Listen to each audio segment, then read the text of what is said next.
প্রথমে হচ্ছে কারিকুলামের learning outcome based on the content, সেটাকে আমরা প্রায়োরিটি দিচ্ছি এবং সেইভাবেই আমরা করছি। সেটা আপনার প্রথম প্রশ্নের উত্তর।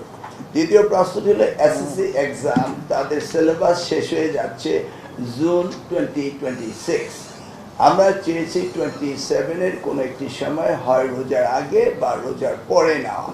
আমরা স্টেক হোল্ডারদের সাথে আলাপ করেছিলাম, সেইখানে সাজেশন এসছে যে রোজার আগেই শেষ হয়ে যাক পরীক্ষাটা। সেই অর্থে আমরা 7ই জানুয়ারিতে শুরু করতে চেয়েছি এবং 8ই ফেব্রুয়ারিতে শেষ করতে চেয়েছি। But in the mean time আপনারা রিয়েক্ট করছেন, সেটা আমরা অবজার্ভ করছি। আমরা চাচ্ছিলাম যে পরীক্ষাটা হয়ে যাক এবং অনেকেই চাচ্ছে। অতএব আপাতত আমরা রুটিনও দিয়েছি, এটাই রয়েছে এবং আশা করছি এটাই থাকবে, যদি স্টেক হোল্ডারদের সাথে আলোচনা করেছি।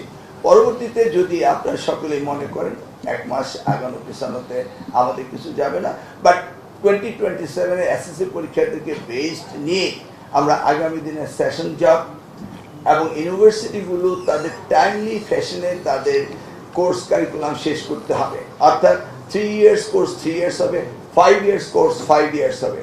কোনো রকম ডিলে, ওয়েটিং, সেশন জব চলবে না। অ্যাট দ্য সেম টাইম আমরা ইন্টারমিডিয়েট পরীক্ষাও একইভাবে সিনক্রোনাইজ করার চেষ্টা করছি, যেন কোনো রকম সময় নষ্ট না হয়। আপনারা জানেন 12 গ্রেড পড়তে আমাদের দেশে 18 বছর বয়স লাগার কথা, সেটা লেগে যাচ্ছে 20 ইয়ার্স ওল্ড হয়ে যায়। তো ডেমোগ্রাফিক ডিভিডেন্ডে আমরা অনেক পিছিয়ে যাচ্ছি, সেই জায়গাগুলো আমরা সুদৃষ্টি রেখেছি।